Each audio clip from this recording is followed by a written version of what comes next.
أعوذ بالله من الشيطان الرجيم. بسم الله الرحمن الرحيم. ولو ترى إذ المجرمون ناكسوا رؤوسهم عند ربهم ربنا أبصرنا وسمعنا فارجعنا نعمل صالحا إنا موقنون ولو شئنا لآتينا كل نفس هداها ولكن حق القول مني لأملأن جهنم من الجنة والناس أجمعين فذوقوا بما نسيتم لقاء يومكم هذا إنا نسيناكم وذوقوا عذاب الخلد بما كنتم تعملون إنما يؤمن بآياتنا الذين إذا ذكروا بها خروا سجدا وسبحوا بحمد ربهم وهم لا يستكبرون صدق الله العظيم.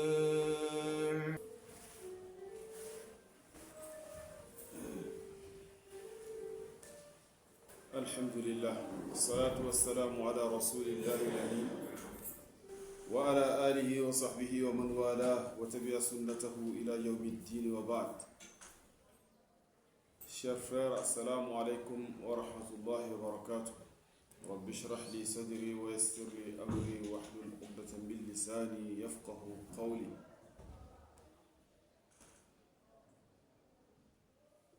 Puisse Allah subhanahu wa ta'ala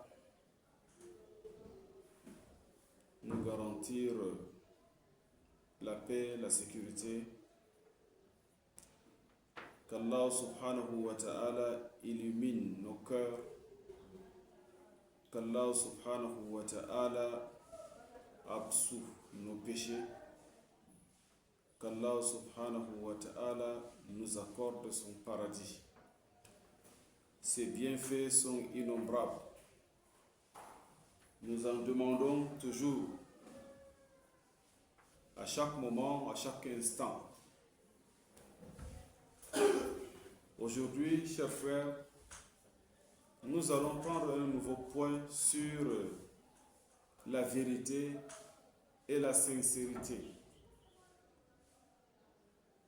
La vérité, la pureté de l'intention.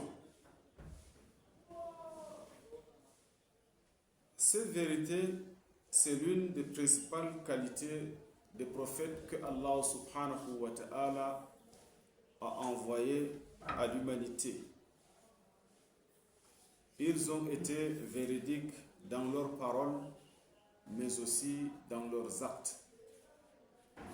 Parce que cette vérité ne doit pas seulement se limiter à la parole que nous proférons, mais ça doit aussi se rapporter à nos actes.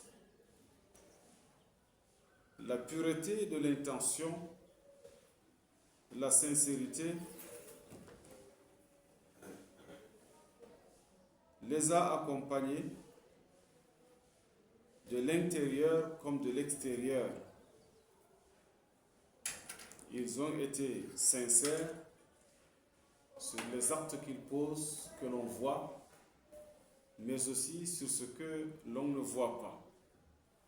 Voilà donc ces deux qualités que les messagers, les prophètes d'Allah subhanahu wa ta'ala, ils avaient. Alors, ces messagers d'Allah subhanahu wa ta'ala, ils furent dans un appel constant pour la vérité, et la clarté.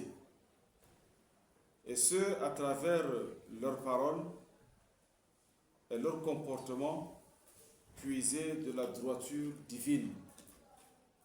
En fait, ils sont véridiques, ils sont sincères parce que Allah subhanahu wa ta'ala leur a insufflé cela en eux. Nous nous rappelons que dans l'histoire du prophète sallallahu alayhi wa sallam, à un moment de sa vie, quand il était encore très jeune, il nous est rapporté que l'ange Gabriel a fendu son cœur et il a sorti quelque chose qu'il a jeté. Le prophète a dit c'était la part du diable qu'il a sorti de son cœur. Voilà donc, c'est pourquoi ces messagers d'Allah subhanahu wa ta'ala, les prophètes, ils sont véridiques et ils ont puisé cela d'Allah subhanahu wa ta'ala. Dans le Coran, nous retrouvons beaucoup de versets qui nous parlent de ces prophètes et nous disent qu'ils sont véridiques. Allah nous dit, il était véridique et prophète. C'est-à-dire, il parlait d'un de ses prophètes, il dit, il était véridique et prophète. Dans un autre verset, il a dit, afin que Allah récompense les véridiques pour leur vérité. Donc, quand on est véridique, cette vérité, on en sera récompensé par Allah subhanahu wa ta'ala. Mais pour pouvoir bénéficier de cette appellation, c'est-à-dire que l'on soit appelé une personne véridique, une personne juste, il faut bien fournir des efforts dans la vie sur terre. Aujourd'hui, nous sommes en train de vivre, nous sommes en train de poser des actes, nous travaillons. Demain, dans la tombe, ou encore même après la tombe, il n'y aura plus de travail. Ce sera juste le résultat de ce qu'on aura accompli comme acte sur cette terre. Et c'est pourquoi, pour pouvoir donc bénéficier d'une appellation véridique, il va bien falloir que nous travaillons tant que nous vivons encore sur cette terre. Il ne faudrait pas que quelqu'un pense que sans le travail, sans la recherche, sans l'effort, il va accéder à cette dimension. C'est impossible.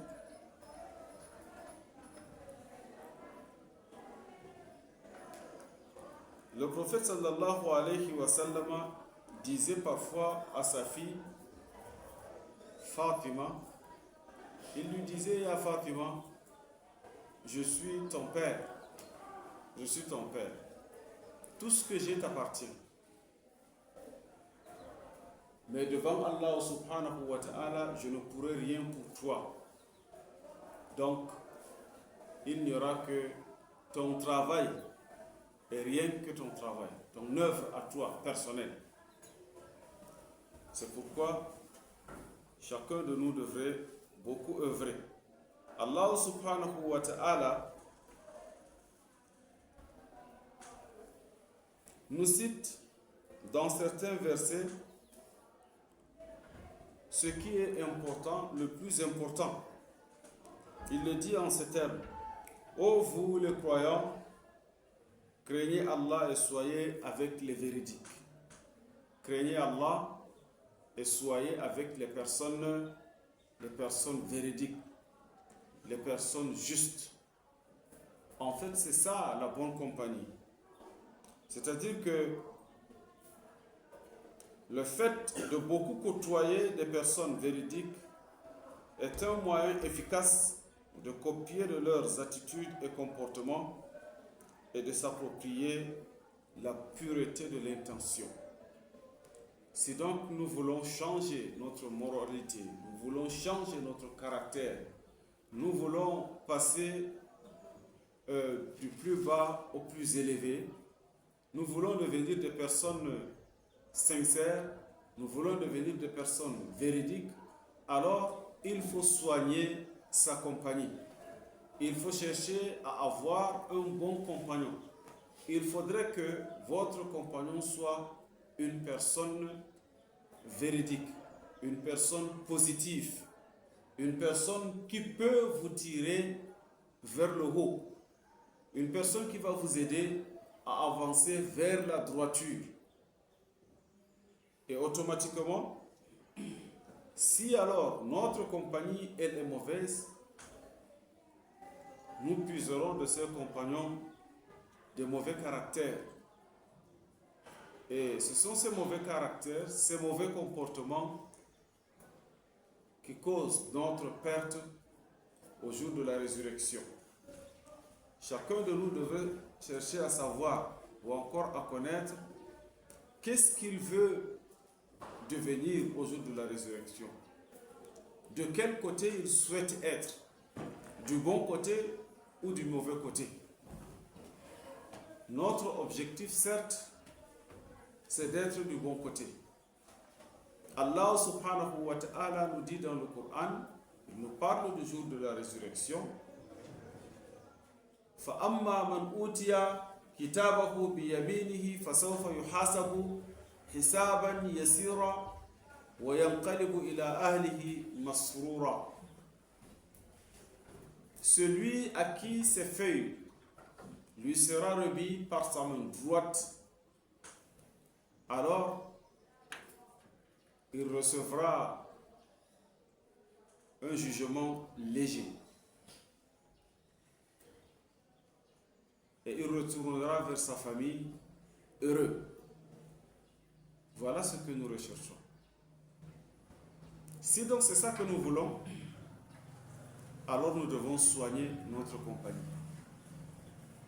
Le fait de soigner sa compagnie signifie aussi choisir son compagnon. Il ne faudrait pas que l'on pense que notre vie, c'est juste un hasard. Maintenant, tout ce qu'on fait, c'est des choix. Et quand on fait un choix, certainement on a laissé une autre chose. C'est la loi du choix. Parce que quand il y a un choix, cela signifie que vous avez devant vous des options. 2 options ou plusieurs.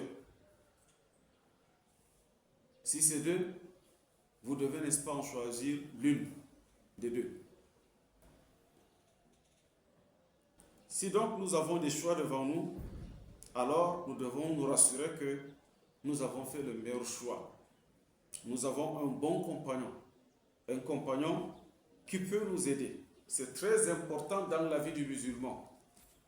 Ici, nous sommes des enseignants et nous savons exactement ce que la compagnie fait de nos élèves. Nous le savons.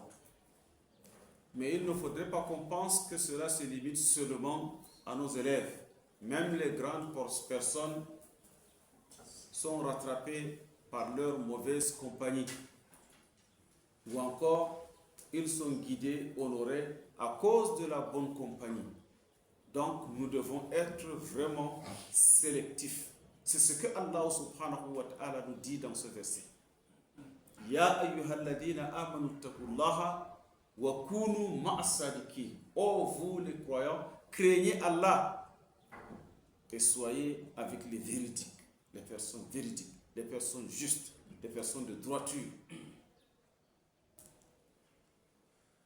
Le Cheikh Saadi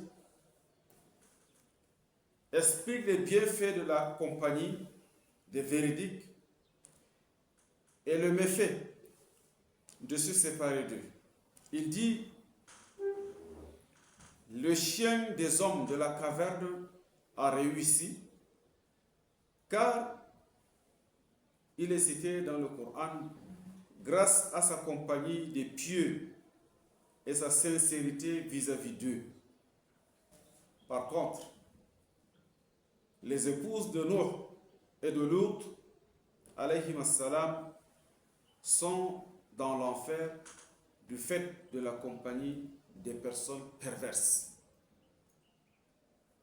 Ici, nous avons 2 situations. un chien qui se retrouve au paradis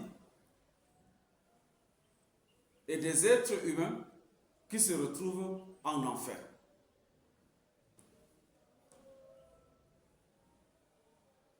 Les compagnons du chien étaient des personnes pieuses. De même, les compagnons, à l'opposé, les compagnons des personnes, des êtres vivants, ces deux femmes, n'étaient pas des personnes pieuses, bien qu'elles-mêmes soient les épouses des prophètes. Ici, cela nous renvoie à la sincérité du cœur. Elles vivaient sous la protection de ces deux prophètes. Elles vivaient avec ces prophètes, mais leur cœur n'était pas avec ces prophètes. Leur cœur était plutôt avec l'espace mécréant.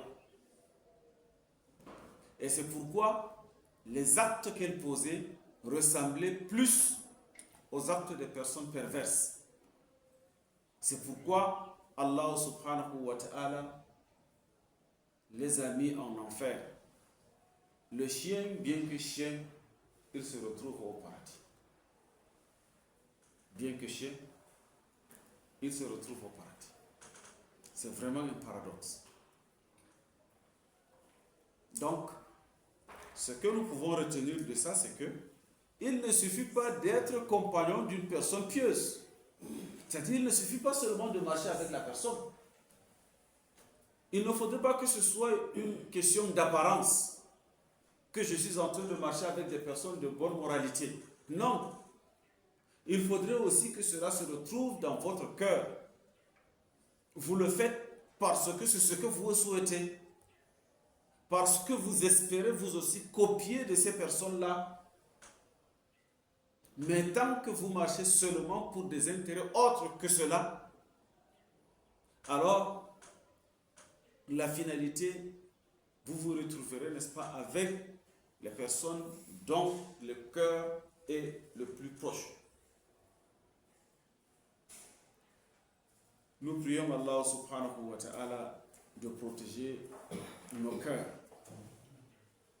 Nous demandons à Allah subhanahu wa ta'ala de guider nos cœurs, qu'il mette en nous l'amour d'Allah, l'amour de ses prophètes, l'amour des personnes pieuses.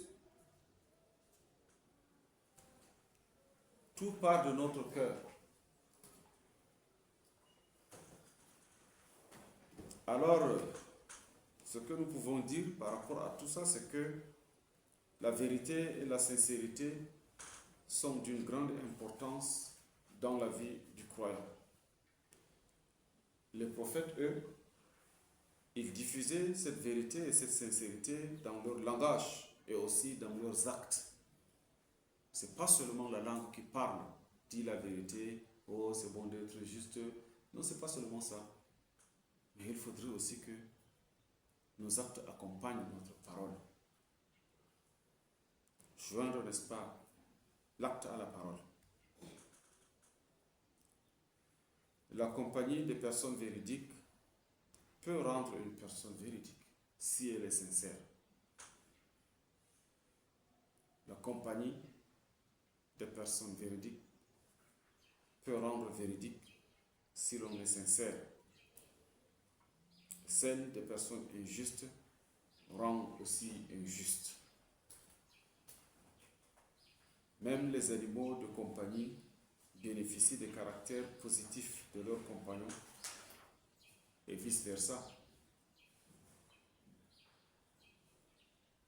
Nous prions Allah subhanahu wa ta'ala de nous garantir la piété des cœurs.